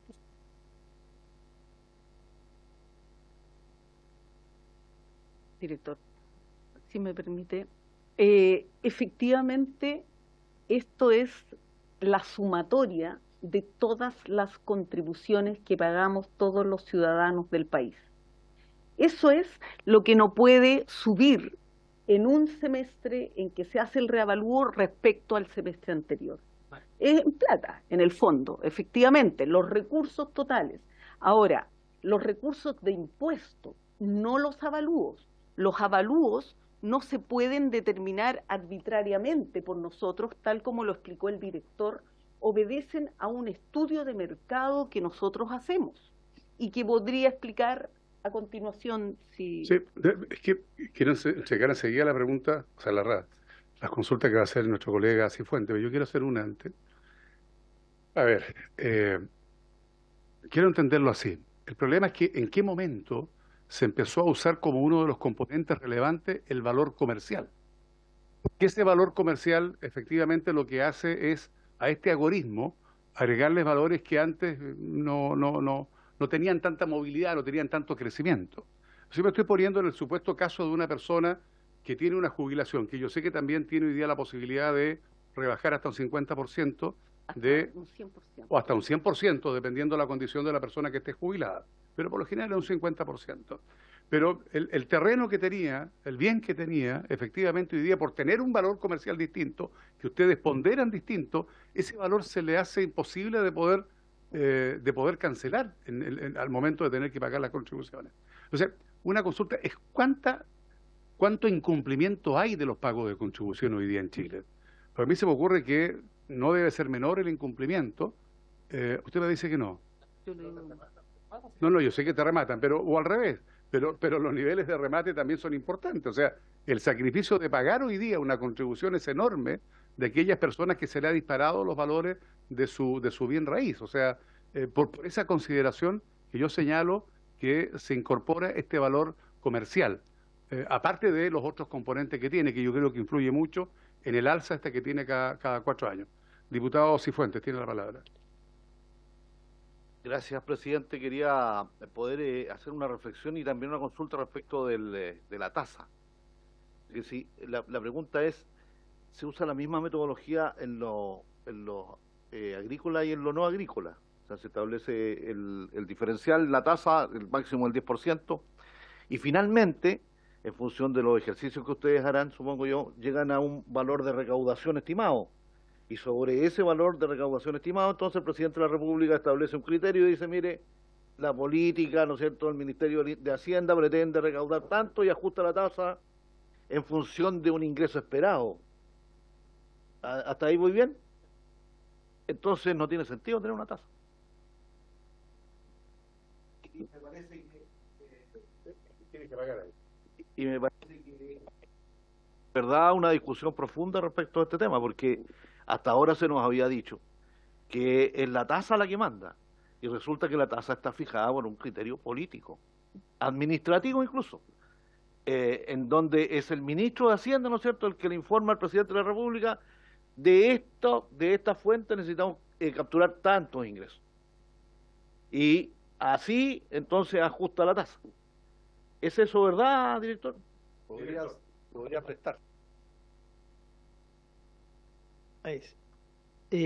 No, la tasa es un resultado de, ahí sí coincidimos, hay una ley, y obviamente es un acuerdo político, que dice que el giro global de las contribuciones no puede subir más allá del 10%. Entonces, en función de eso, y hecha toda la malla de reavalúos que se hacen y revisiones, porque aquí hay propiedades que suben y otras que bajan, o sea, esta cuestión no es solamente que todo vaya para allá, sino también se condice con situaciones que afectan de forma no uniforme la valorización del suelo. Una vez hecha la valorización, se ve qué pasa con la aplicación de la tasa que está vigente, porque tenemos la tasa vigente y la tasa que está en la ley, que establece que es de un 1%, pero eso hace mucho tiempo ya que está fuera de uso. Y ahí entonces la tasa lo que permite es que se calibre y se respete la restricción de un alza no mayor del 10%. Ahora, también hay otras que garantizan que a nivel individual, porque eso es un promedio, ¿no es cierto? El promedio del giro no puede crecer en un 10%. Dentro de eso van a haber propiedades que crecen más y otras propiedades que se desvalorizan. Pero a nivel individual hay otras garantías que hacen que la gradualidad también se vea reflejada a nivel individual. Y ahí está la otra restricción, que la contribución a nivel individual no podrá subir más de un 25% con respecto a lo que se venía, y ahí se hace una gradualidad a nivel individual de cada persona, cómo va subiendo eso hasta el próximo reavalúo. Entonces son dos restricciones las que van operando. Gracias.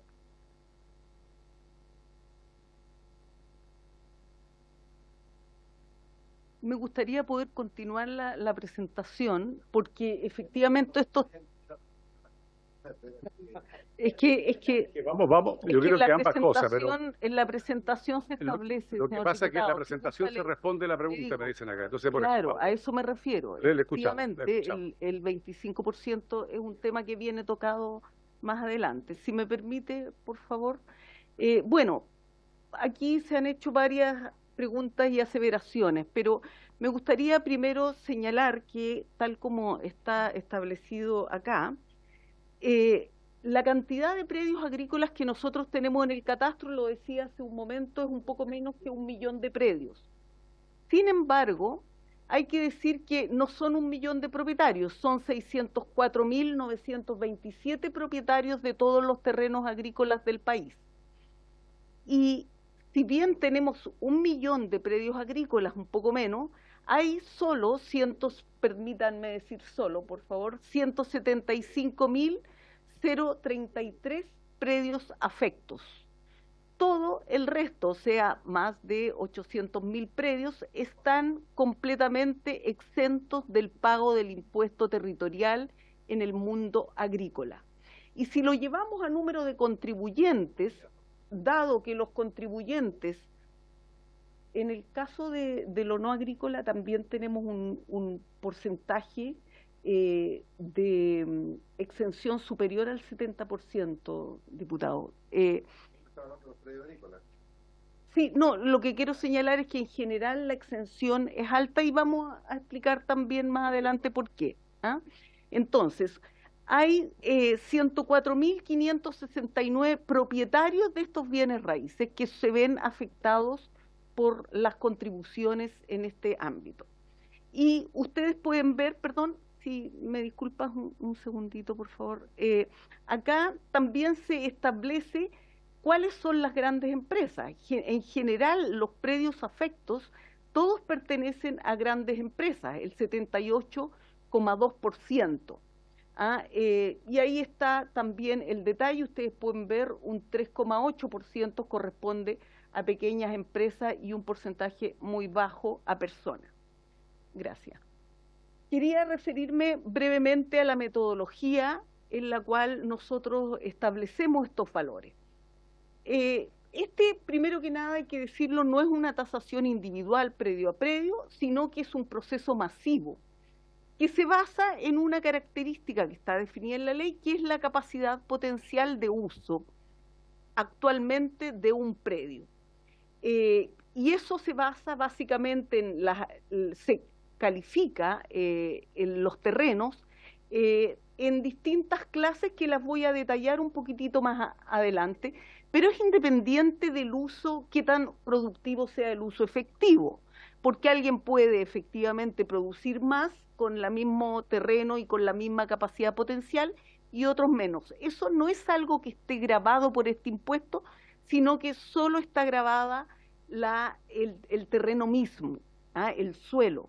De hecho, si sobre ese suelo hay paltos o nogales o no hay nada, siendo el mismo uso potencial, el valor es el mismo.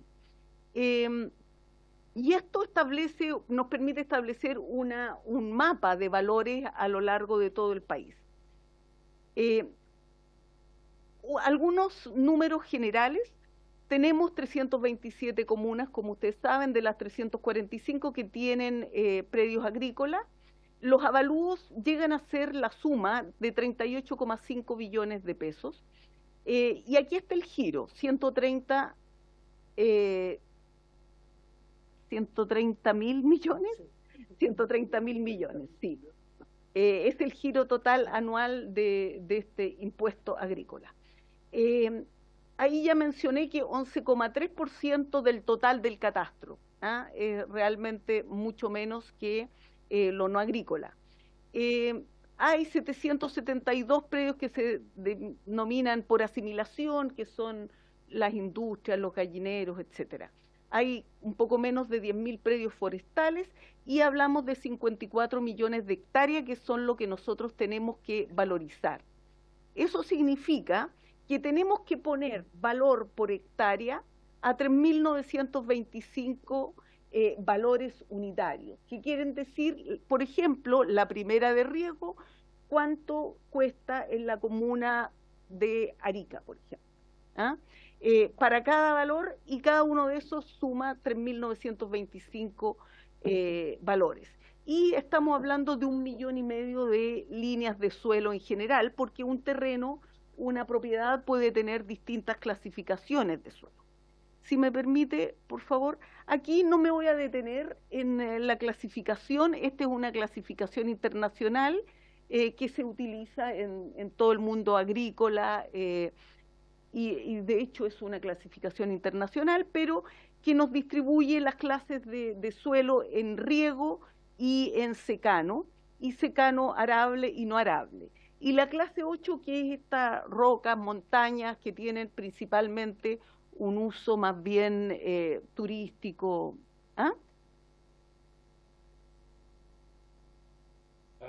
Claro. Después tenemos entonces un siguiente elemento que queremos mencionar acá, es el de las fuentes de información. ¿De dónde obtenemos la información?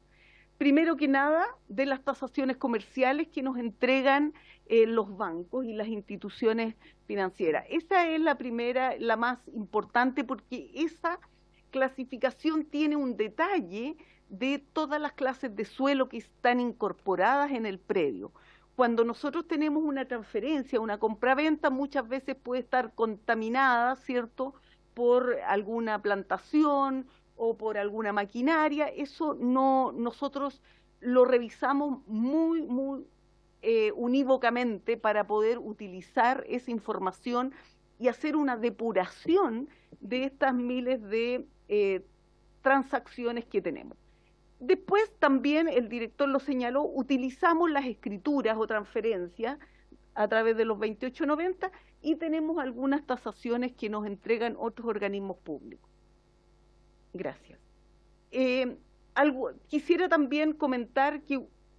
Sí, diputado, puede hacer la observación, Naranjo. Lo que ocurre es que si usted va al valle de Petorca o a los valles que están en la ruta 5 Sur Norte, ve que hay cerros que están con plantaciones hoy día de palto.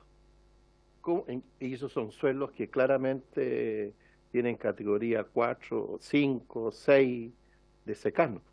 ¿Cómo entran después que se le hace el cambio? Al transformarlos, ¿pasan a pagar contribuciones? ¿En qué?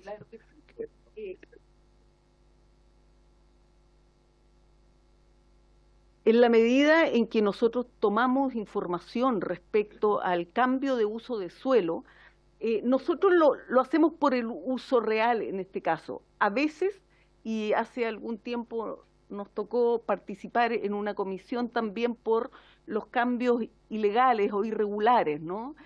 Porque a veces se hacen plantaciones de paltos, por ejemplo, en lugares que son de destino exclusivamente forestal, por ejemplo.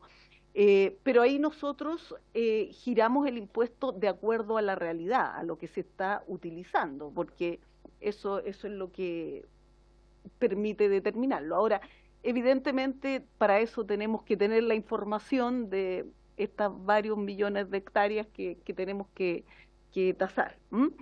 Quería mencionar acá que también hicimos un comité, un comité de apoyo al reavalúo donde participaron diversas instituciones, como la Comisión Nacional de Riego, CIREN, en fin, el Ministerio de Agricultura en sus distintas instancias. Solamente decir, ya nos va quedando poco tiempo, la importancia de la georreferenciación es un elemento que ayuda para poder ubicar efectivamente las muestras, y eso es parte de los avances tecnológicos que yo les señalaba que existen, ¿no?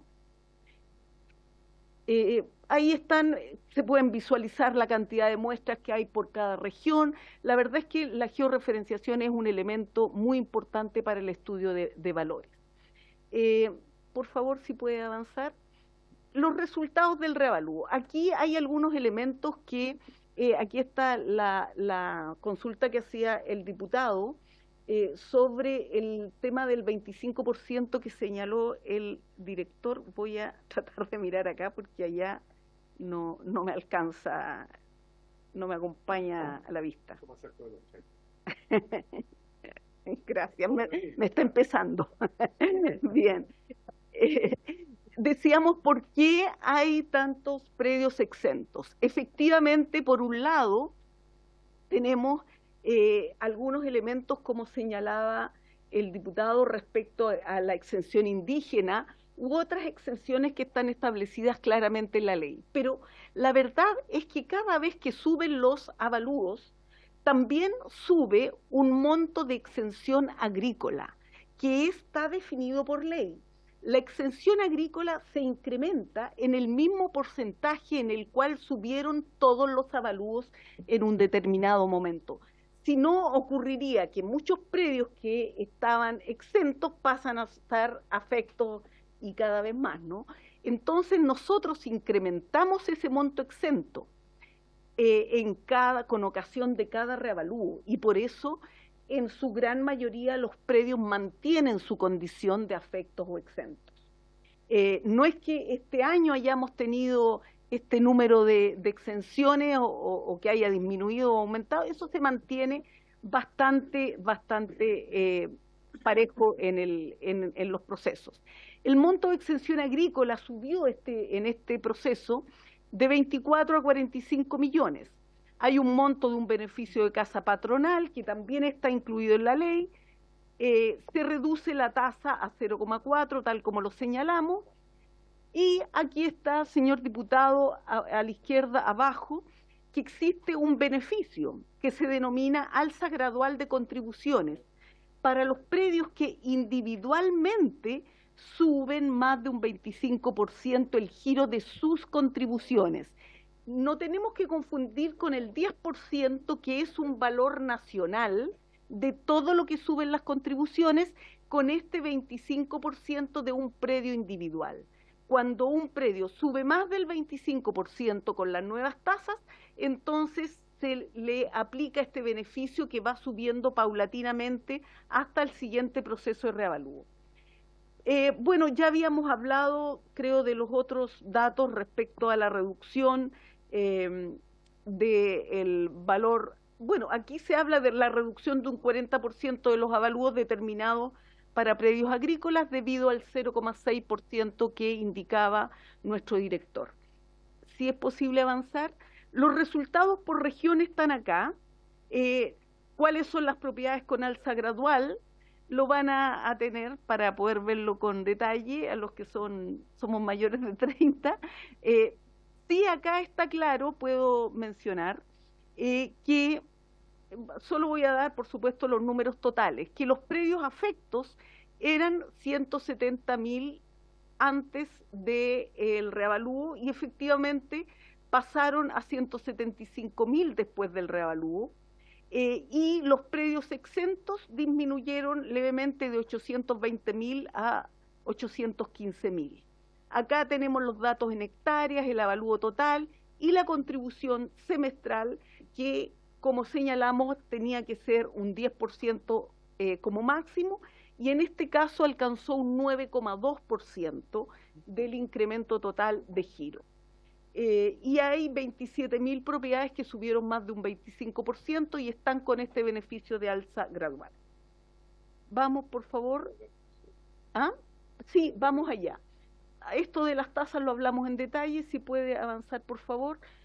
Solo voy a decir que con respecto a la sequía y a las inundaciones, los incendios, erupciones volcánicas, este año hemos puesto dentro de la normativa la posibilidad de aplicar ciertos factores en el caso de la sequía que pueden ser en cualquier momento del año, no en el proceso de reclamaciones, ¿ah?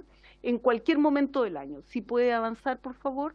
Gracias. Aquí estamos especificando los cambios que hay y si me permite avanzar a la siguiente. Aquí está establecido en la resolución agrícola cuál es el criterio que se va a utilizar para bajar las contribuciones cuando estén afectas a la sequía, y un predio que podría ser, qué sé yo, cuarta de riego, puede pasar a ser una cuarta de secano. Eso bajo ciertos fundamentos. Esto es solo para mostrar la transparencia, se los dejo disponibles. Nosotros en la aplicación Mi Reavalúo mostramos a cada ciudadano cuál es el avalúo antes, cuál es el avalúo después, cuál es su carta del reavalúo. La verdad es que hemos tratado de ser lo más didácticos posible y ustedes lo podrán ver en el portal del reavalúo. Las vías de revisión.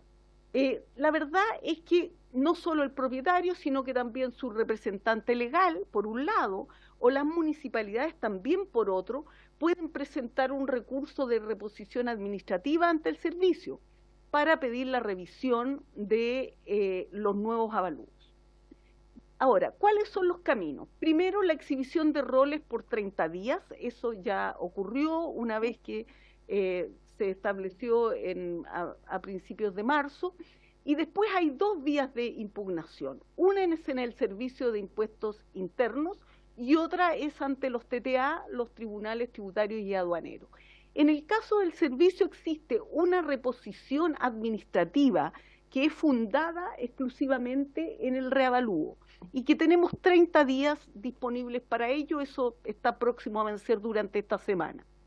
Pero hay que decir, y esto es muy importante que quede claro, que en cualquier momento un contribuyente puede pedir la revisión de su avalúo. Eso es permanente, en cualquier instante del tiempo, y eso se hace incluso a través de Internet, adjuntando algunos antecedentes. Y lo otro es la posibilidad del reclamo, que dura 180 días. Sí, perdón, si me permite, acá están las fechas, ¿no? El lanzamiento del reavalúo fue el 1 de enero, el término de exhibición el 7 de mayo, y las reposiciones vencen el 19 de junio, o bien el 21 en la Dirección Regional de Arica, que se empezó la exhibición con posterioridad. Y las respuestas tenemos hasta el 4 de noviembre para responder las reposiciones. Y el límite del reclamo es hasta, ante los tribunales tributarios y aduaneros, es hasta el 16 de diciembre. Acá están los motivos.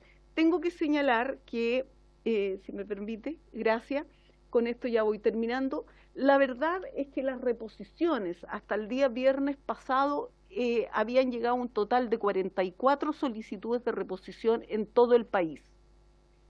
La verdad es que en general no hay tantas, bueno, cada vez hemos ido declinando también la cantidad de reposiciones.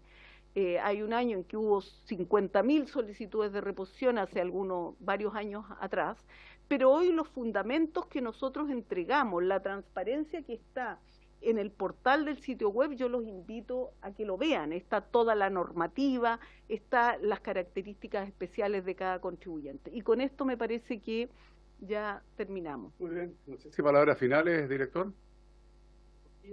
Estimado diputado Cifuentes. Gracias, presidente. Bueno, en primer lugar quiero hacer un reconocimiento yo al Servicio de Impuestos Internos, porque a propósito de la sequía y de la drástica situación que estamos teniendo, esto de los reavalúos agrícolas, precisamente en el año en que estamos en la región de Coquimbo en una muy grave sequía. Ha llovido estos últimos días, gracias a Dios, pero no es suficiente. Pero ahí se aplicó este factor que ustedes señalan. Y la verdad que yo debo felicitarlo porque se aplicó con mucho criterio. y además creo que estaban bien preparados para enfrentar hicimos un par de reuniones y los agricultores inmediatamente comprendieron, y la dirección regional del servicio además ha sido muy proactiva. Creo que ha sido una gran ayuda esa director y estimada subdirectora.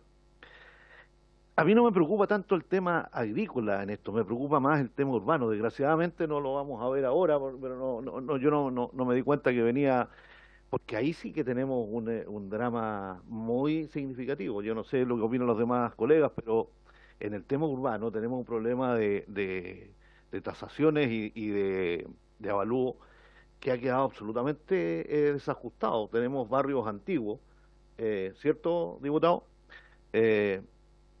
En regiones, yo en el caso de La Serena tengo el barrio típico, digamos, que tiene una regulación muy definida, son casas grandes donde vive más de una familia, en fin, pero tienen las contribuciones se les fueron al cielo. Y el problema es que están quedando desocupadas y vacías, y se están destruyendo. Y eso ocurre no solo en ciudades como La Serena, sino que en todo Chile. Entonces ahí debiésemos, me imagino yo, hacer un análisis. Disculpe que lo saque a colación ahora, pero no podía dejar de señalarlo porque creo que ahí nos está apretando mucho el zapato. La cantidad de reclamos que hay ahí es muy significativa, particularmente de personas de la tercera edad. Y finalmente una consulta nomás, director y subdirectora. ¿Qué ocurre cuando los edificios, por ejemplo, o un edificio, claro, tiene socavones o un accidente de este tipo, digamos, o de otro, un incendio, en fin, ¿qué pasa con el avalúo en ese caso? ¿Hay algún tratamiento especial diferenciado para ese tipo de materia, presidente? Gente que responda a mí, yo creo que coincidimos todos en que este tema debiéramos abordarlo, o sea, todo lo que son las contribuciones, efectivamente, de viviendas en general, más con los últimos hechos que hemos conocido. Yo no sé si les parece, o el director está dispuesto a invitarnos al servicio, a hacer ahí una exposición por parte de ustedes, o que ustedes vengan para acá. Sí, que vengan para acá. Bueno, entonces vamos a buscar con la Secretaría en algún momento un día para que nos aboquemos efectivamente durante una horita a poder responder estas preguntas u otras tantas que tienen que ver con las contribuciones en general, donde hay una situación que, como bien acá se señala, es alarmante en todo el país. Diputado Romero, luego diputado Mellado, y vamos cerrando con las preguntas porque ya están llamando a salas. Gracias, presidente. Mire, a mí acá hay un tema que lo gozó acá doña María Alicia, por su intermedio, que dice relación con la aplicación del criterio de la realidad, ¿ya? ¿En qué sentido? En que hoy día el gobierno tomó una decisión respecto a las parcelaciones que se hacen en terrenos agrícolas, ¿ya? Este tema lo conversamos con el director en su minuto, en que se produce una situación tremendamente injusta, porque efectivamente al hacer georreferenciación y mirar si un terreno agrícola existe o no de desarrollo y explotación agrícola, y finalmente lo que se produce es que en ciertos sectores, particularmente en el sector de Noviciado, Pudahuel, en mi distrito, se han parcelado distintos inmuebles. Lo que está ocurriendo hoy día es que el Servicio de Impuestos Internos, obviamente aplicando este principio de realidad, está aplicando contribuciones como sitios urbanizados. El problema, presidente, es que la autoridad no les da la posibilidad a estos terrenos o a estos lotes de poder constituirse como tales. Entonces lo que ocurre es que por un lado el Servicio de Impuestos Internos, el fisco, los considera urbanos, pero por otro lado el mismo fisco no les da la posibilidad a cada uno de esos lotes de poder constituirse como propiedades individuales. Entonces aquí tenemos una situación sumamente compleja y me parece absolutamente injusta, que yo creo que también es un tema que hay que abordarlo, porque no puede ser posible que para un lado se aplica la ley del embudo en este caso, y está causando tremendos problemas en sectores donde se tomó una decisión, presidente, hace muchos años atrás, de que no se explota el suelo agrícola. En el sector de Noviciado, que está regado por aguas del río Mapocho, no se puede hacer algunas explotaciones agrícolas por el tema del cólera, pero hoy día esos agricultores no tienen ninguna otra posibilidad y se han ido, y este villorrio existe y se ha constituido como un pueblito, pero que se encuentra completamente irregular. Y ese es un tema, presidente, que yo tengo que hacer la reflexión y hay que tratar de abordarlo. El impuesto interno no se le puede aplicar contribuciones. Vamos a buscar una fecha para que vengan efectivamente a darnos cuenta de esto, que es un tema muy relevante, ¿eh? No sé si hay alguna otra pregunta última, porque estamos en los... Un detalle, sí, a ver, en la Araucanía hay 176.000 predios, de los cuales 155.000 están exentos, por el tema, ¿cierto?, de tema Mapuche. Pero, ¿saben lo que pasa? que cuando un agricultor está pagando contribuciones y le vende a la CONADI, ahí tiene una compraventa que hace que el del lado que no vendió suba su valor de tasación, ¿cierto? Y lo dejan a uno exento, el que tenía antes, porque pasó a territorio mapuche, digamos, que le llaman ellos, ¿ya? Que pasó sigue siendo chileno, pero sin pagar contribuciones, pero el del lado le sube la cuenta. Entonces, ¿qué está haciendo el del lado? Está parcelando para poder sacar, porque ahora dicen no puedo pagar contribuciones porque me suben las contribuciones, yo estoy en renta presunta y me presumen que yo el 10% de esto es utilidad y yo no vendo eso, entonces al final están parcelando para poder hacer. Entonces creo que ahí hay un tema que está desbalanceado para el agricultor que todavía queda con su predio al lado del predio que se le vendió a la CONADI. Gracias.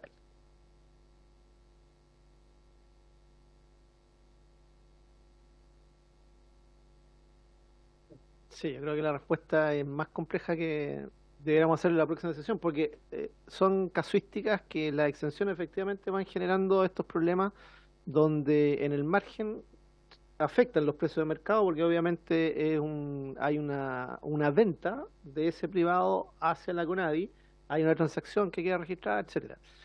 Pero al margen, lo que dice el diputado Romeo, también es una realidad que nos enfrentamos, en la cual hay una subdivisión que finalmente no queda registrada, porque no hay una transacción de por medio. Entonces se van traspasando derechos y esos derechos quedan inscritos de una forma bastante irregular. Algunas veces ni siquiera están registrados en el conservador de bienes raíces, son escrituras que tienen de derecho público, o sea, derecho público, derecho privado, que están registradas ante notario y todo lo demás, y se traspasaron los derechos. Pero no queda hecha la identificación del rol, etcétera. Entonces, hay mucha información que es coyuntural, que afecta y no se regulariza, ¿sí? Y nosotros no somos los que podemos regularizar. Nosotros no podemos decirle a la gente, esto que se traspasó, ya este va a ser de Juan Pérez. Eso no es nuestra atribución, ¿sí? Entonces, si eso se regulariza, eso nos repercute a nosotros, porque ahí tenemos que regularizar, y efectivamente ese rol va a ser un rol individual y probablemente va a quedar exento.